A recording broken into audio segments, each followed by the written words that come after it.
좋으신 하나님, 이 시간에도 주께서 주신 말씀 함께 보기를 원합니다. 우리의 마음의 눈을 열어주시옵고 하나님, 전하는 자와 듣는 자가 하나님의 말씀 앞에 순종의 길로 반응할 수 있도록 함께하여 주시옵소서. 감사드리며 예수님의 이름으로 기도드립니다.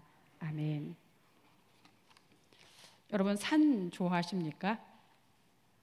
전 20대에 산을 좋아해서 산을 참 많이 다녔는데 40대가 되었을 즈음 예전에 갔던 기억을 더듬어서 산으로 올라가다가 중간쯤 가다가 못 올라가겠더라고요. 체력이 딸려서 못 올라가는 거예요. 고지를 올라가 본 그 산의 풍경과 중간에 걸터 앉아서 보는 산의 풍경은 다릅니다. 고지를 점령한 자와 그렇지 못한 자의 삶의 열매가 분명히 다릅니다. 우리 신앙에도 넘어가야 하는 고지가 있다라는 것입니다. 오늘 말씀을 통해 하나님이 우리를 어떤 신앙의 고지로 이끌고자 하시는지 함께 듣기를 원합니다. 오늘 말씀의 무대는 여리고입니다. 여리고에 있던 맹인의 이야기. 그 이름을 마가복음 10장에는 바디메오라고 소개하고 있습니다. 예수님이 제자들과 예루살렘을 가시는 그 길에 앞을 보지 못하던 여리고의 바디메오를 만나주신 사건입니다. 예수님께서 왜 예루살렘을 향해 가셨을까요? 그 이유는 우리가 읽지 않은 앞에 본문에 바로 있는데요, 31절에서 33절에 그 본문이 기록되어져 있습니다. 제가 여러분께 읽어드리겠습니다. 예수께서 12제자를 데리시고 이르시되, 보라, 우리가 예루살렘을 향하여 예루살렘으로 올라가노니 선지자들을 통하여 기록된 모든 것이 인자에게 응하리라. 인자가 이방인들에게 넘겨져 희롱을 당하고 능욕을 당하고 침뱉음을 당하겠으며 그들은 채찍질하고 그를 죽일 것이나 그는 3일 만에 살아나리라 하시되, 예수님은 지금 이 땅에 오셔서 마지막 임무를 완수하기 위해서 예루살렘을 향하여 걸어가고 계신 것입니다. 그 마지막 임무가 선지자들을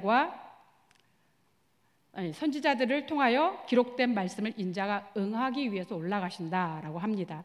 그런데 그 응하는 방법이 어떠한 것인가? 인자가 이방인에게 넘겨지고 희롱을 당하고 능욕을 당하고 침뱉음을 당할 것이다. 그리고 그는 채찍질하고 그를 죽일 것이다 라는 말씀을 하고 있습니다. 예루살렘을 향한 예수님의 그 걸음은 자신의 죽음으로 이 땅의 사망으로 묶인 모든 자유를 자유케 하시기 위한 마지막 고지였습니다. 여러분, 예수님이 이 땅에 오셔서 참 많은 일을 하셨습니다. 가난한 자들에게 삶의 소망을 주셨고, 병든 자들의 병을 고쳐주셨고, 약한 자들을 향하여 하나님께서 회복시켜 주셨고, 이런 많은 일들을 했습니다. 가난하고 병들고 귀신 들리고 사람들로부터 따돌림 당하는 사람들에게 다가가 위로해 주시고 그들을 안아주셨습니다.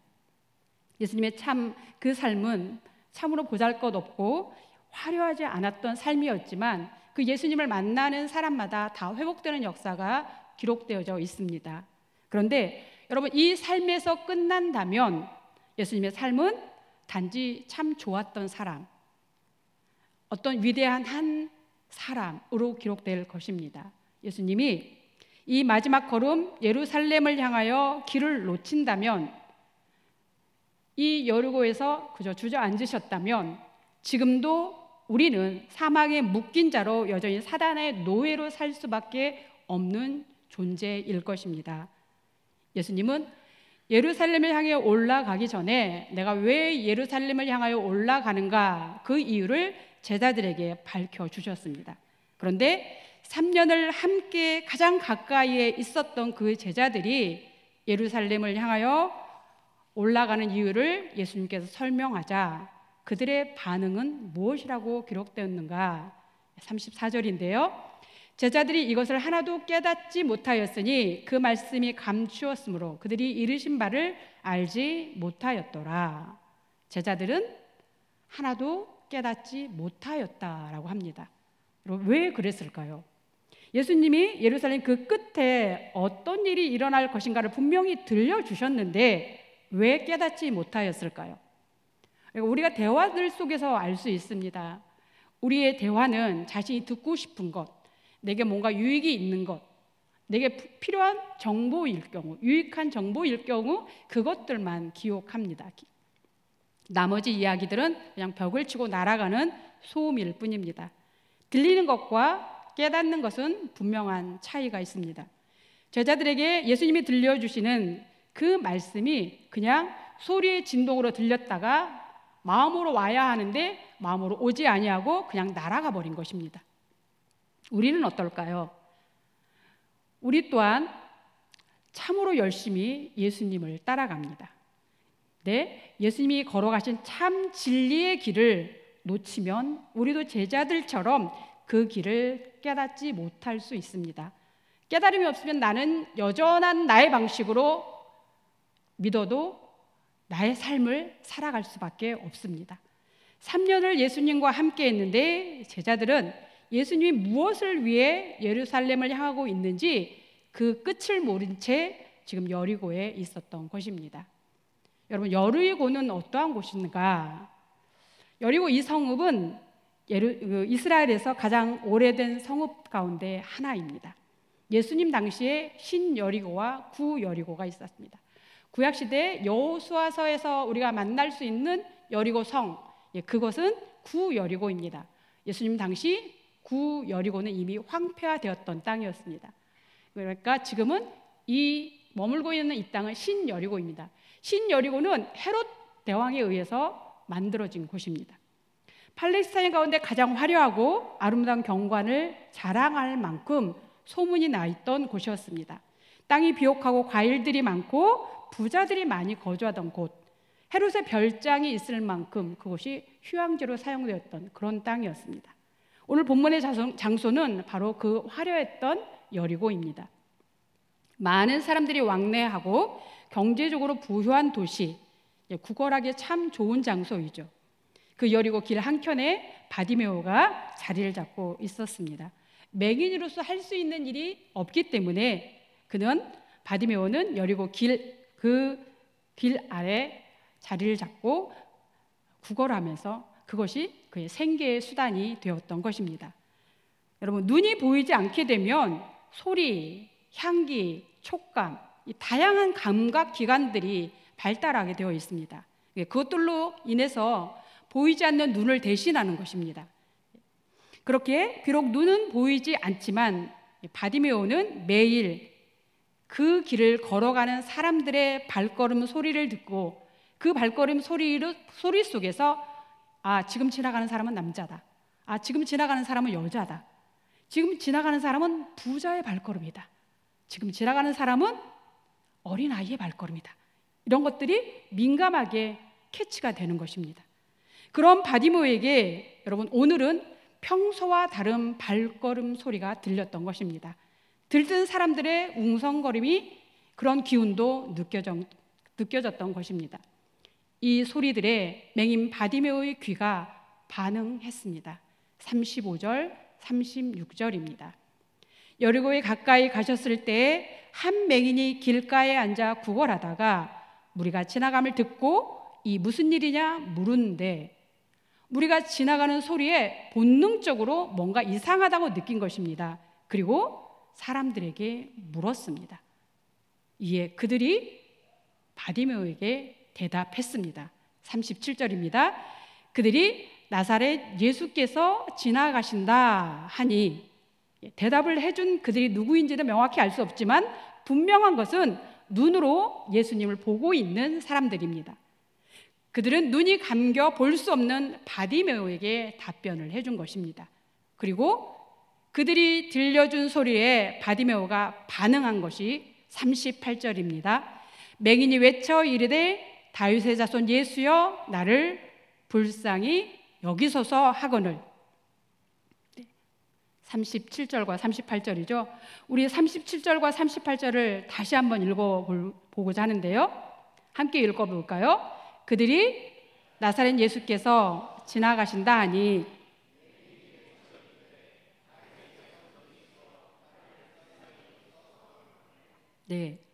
눈이 떠져 있는 사람은 그를 누구라고 불렀습니까? 나사렛 예수라고 부르고 있습니다. 그런데 그 대답을 듣고 맹인 바디메오는 무엇이라고 부릅니까? 다윗의 자손 예수라고 불렀습니다. 잘못 들은 것일까요? 분명한 차이가 있죠.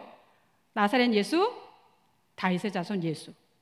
우리에게 다 다르게 들리듯 히브리 원어도 또한 다릅니다. 나사렛 예수라는 히브리 원어는 이에수스 호 나조 라이로스라고 발음이 됩니다.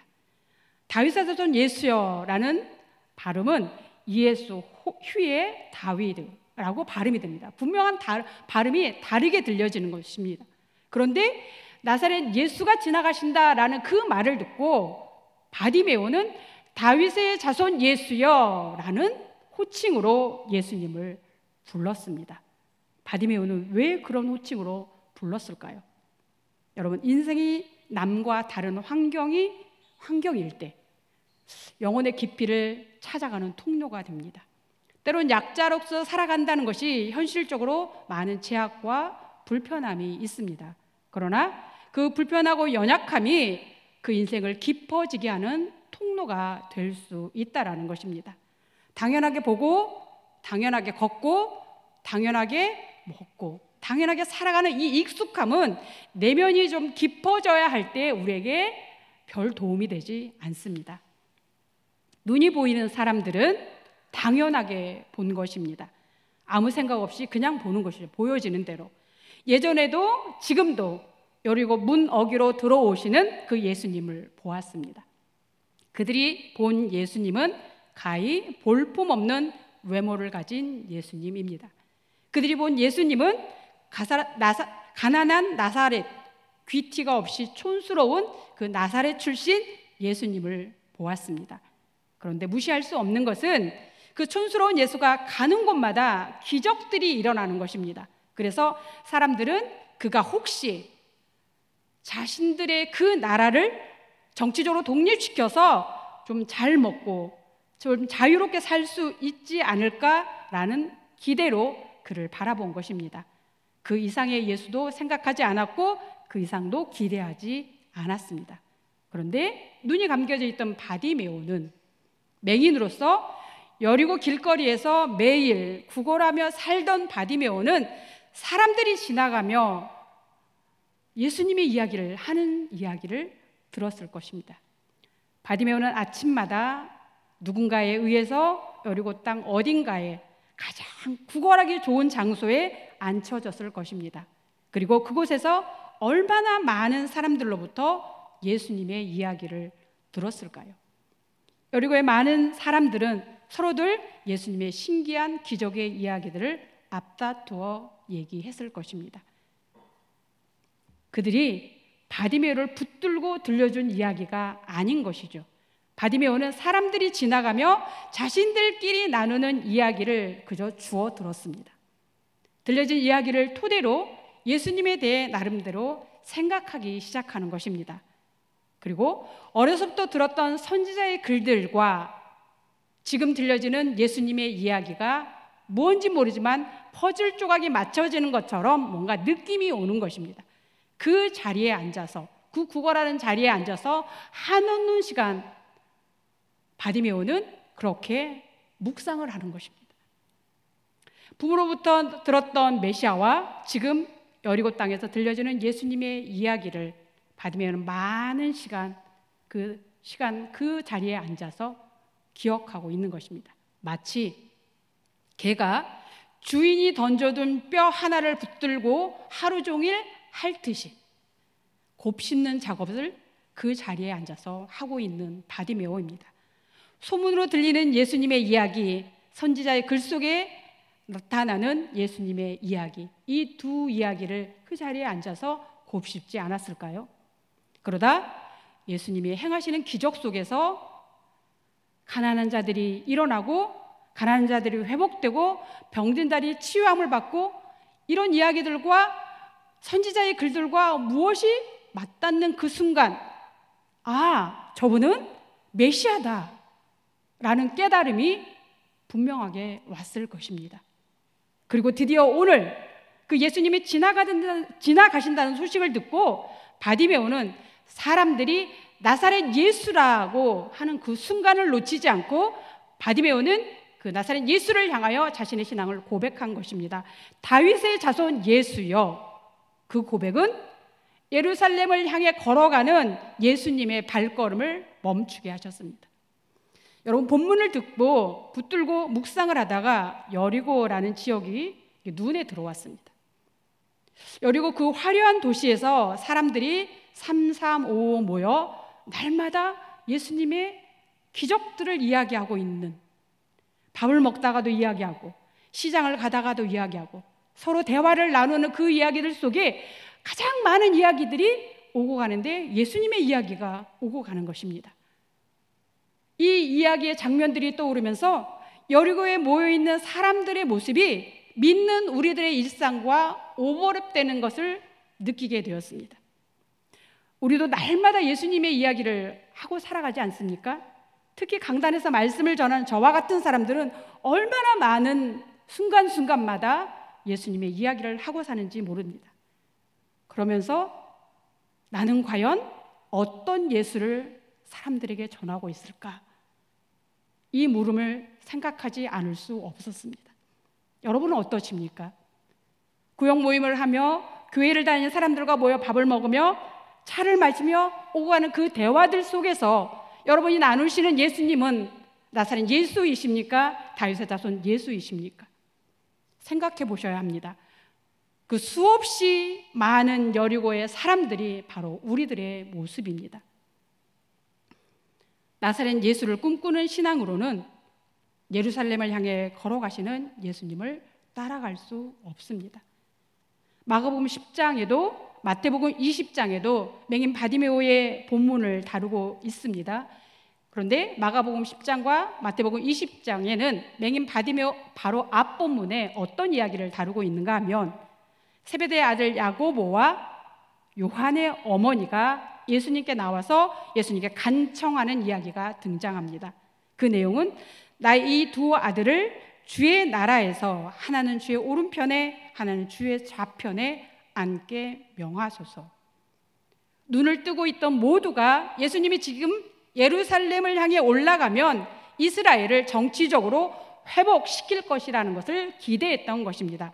그리고 3년을 따라다녔던 예수님이 이스라엘의 왕이 되면 내 아들을 좀 잘 봐서 개국공신으로 세워달라는 간청인 것입니다. 그 제자들과 어머니가 꿈꾸던 땅, 그들이 생각한 예수님의 종착지는 어디였을까요? 여리고와 같이 화려한 이 땅의 왕국이었습니다. 이들뿐만 아니라 모든 제자들이 꿈꾸는 종착지가 여리고의 그 화려한 왕국과 같은 예수님이 다스리는 나라였습니다. 그러니 예수님이 예루살렘으로 올라가면 이방인들에게 넘겨져 희롱을 당하고 능욕을 당하고 침뱉음을 당하겠으며 그가 죽임을 당할 것이다 라고 말하는 그가 누구인지 예수님과 연결할 수 없었던 것입니다. 이 말씀을 그들은 깨달을 수 없었던 것입니다. 여러분, 우리는 다를까요? 다윗의 자손 예수를 구하는 것 같지만 우리도 이 땅에서 좀 화려하게, 이 땅에서 좀 누릴 것 누리며 얻을 것 얻으며 예수를 믿고 복받는 것이 우리의 삶의 종착지가 아닌가 싶습니다. 예루살렘 그 땅을 향해 나는 걸어간다고 믿고 살고 있지만 실상은 화려하고 아름다운 여리고에 머물고 있으면서 믿음의 고지에 다다랐다고 안주할 수 있다라는 것입니다. 다윗의 자손 예수라는 고백에 발걸음을 멈추신 예수님입니다. 마태는 자신의 복음서에서 다윗의 자손이라는 호칭을 참 많이 사용합니다. 그러나 누가복음 20장 41절에 예수님이 친히 자신을 일컬어 말씀하는 그 장면에서 다윗의 자손이라는 칭호를 사용할 뿐 그 어떤 곳에서도 다윗의 자손이라는 칭호를 사용하지 않습니다. 단지 이 본문에서 바디메오가 고백한 다윗의 자손 예수라는 이 본문에서만 다윗의 자손을 사용하고 있습니다. 바디메오는 예수를 기적을 행하는 자뿐만 아니라 다윗의 자손, 즉 그리스도 메시아로 고백한 것입니다. 당시 유대인들은 그리스도가 다윗의 자손에서 나온다고 믿었습니다. 바디메오는 그것을 기억하였던 것입니다. 그랬기에 눈뜬 모든 사람들 그리고 제자들마저도 예수님이 누구인지 몰랐는데 그 누구도 주목하지 않던 바디메오만 예수님이 누구인지 분명하게 알고 있었고 그 고백을 예수님께 드린 것입니다. 이 땅에 메시아로 오신 예수님은 3년을 함께 했던 제자들에게서 다윗의 자손 예수여 라는 고백을 얼마나 듣고 싶으셨을까요? 저는 이 본문을 읽으며 예루살렘을 향해 올라가는 예수님은 참 공허했겠다, 허탈했겠다라는 생각이 들었습니다. 이제 여리고 이 길이 끝나면 예루살렘 종착지입니다. 그런데 그 누구도 자신을 다윗의 자손 예수로 부르는 사람이 없는 것입니다. 그 가슴속 씁쓸했던 예수님에게 너무도 반가운 바로 그 한마디 말, 다윗의 자손 예수여가 들렸습니다. 그 고백에 예수님의 귀가 번쩍 뜨였고 즉시로 그 발걸음을 멈추신 것입니다. 단지 바디메오가 목소리가 커서 멈춘 것이 아닙니다. 예수님은 그 고백의 주인공이 누구인지 궁금했던 것입니다. 다윗의 자손 예수여, 나를 불쌍히 여기소서. 짧지만 가장 강력하고 가장 우리가 해야 될 중요한 고백입니다. 바디메오가 외치는 다윗의 자손 예수는 생명을 건 외침입니다. 39절에 보면 그가 더욱 크게 소리질러 라고 기록되어진 헬라어 크라조, 많이 들으셨죠? 까마귀 우는 소리에 만들어진 의성어라고 합니다. 거의 알아들을 수 없는 동물들의 외침 소리와 같이 악쓰는 소리라는 것입니다. 바디메오가 기회를 놓치지 않으려고 애를 쓰는 모습이 이 구절에서 저는 보였습니다. 그가 예수님에 대해 믿음이 없었다면 이렇게 소리 질러 모든 사람이 그를 꾸짖는데 예수님을 향하여 다윗의 자손 예수를 부를 수가 없습니다. 주위의 사람들이 그를 꾸짖어도 그럼에도 불구하고 그는 자기 앞을 지나가시는 그 메시아이신 예수 그리스도, 다윗의 자손 예수를 놓칠 수가 없었기에 그는 강력하게 예수 그리스도를 불렀던 것입니다. 여러분, 여러분에게 예수 그리스도는 누구입니까? 예수 그리스도는 우리의 생명입니다. 우리 안에 바디메오와 같은 그 절박함으로 예수를 부를 수 있고 그 예수를 붙잡을 수 있는 저와 여러분 되기를 간절히 소망합니다.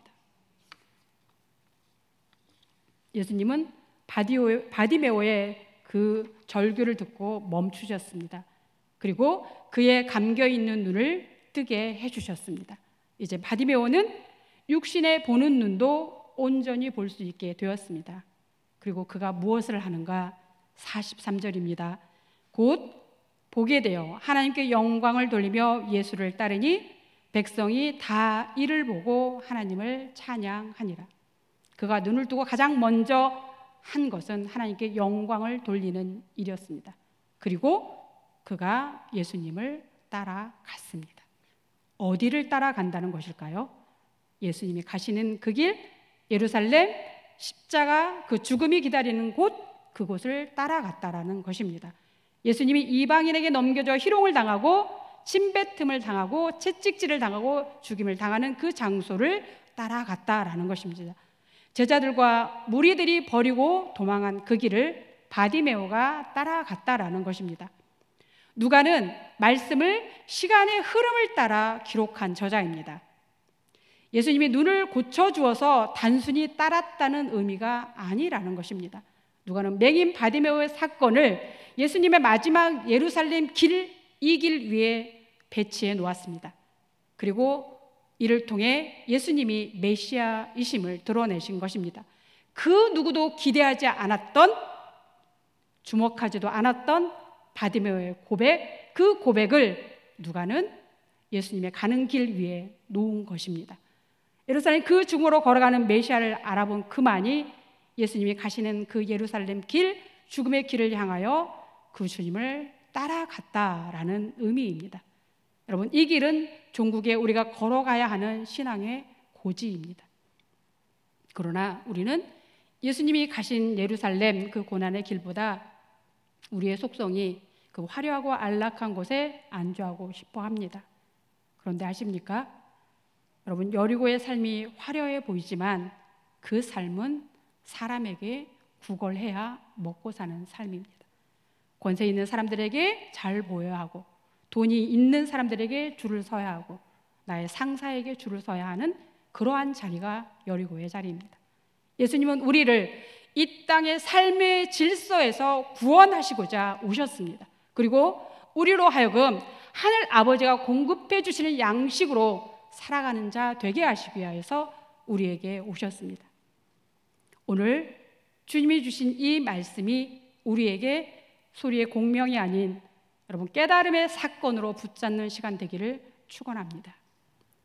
여러분, 여리고에 안주하시겠습니까? 예수님을 따라 예루살렘을 향해 올라가시겠습니까? 기도하겠습니다. 우리는 늘 믿음의 길을 걸어가며 하나님께 영광을 돌리겠다는 그 삶의 고백을 드립니다. 그러나 나의 삶의 자리는 여전히 여리고의 땅을 딛고 그 땅에서 안주하고 싶어 합니다. 믿는 우리가 예루살렘 그 고지를 점령할 수 있어야 희망 없는 이 땅에 믿는 자들을 통해 새로운 소망의 길이 열리리라 믿습니다. 예수님이 먼저 가셨고 우리에게 올라오라 명령하시는 이 이끄시는 말씀에 순종으로 반응할 수 있는 우리가 되게 하여 주시옵소서. 감사드리며 예수님의 이름으로 기도드립니다. 아멘.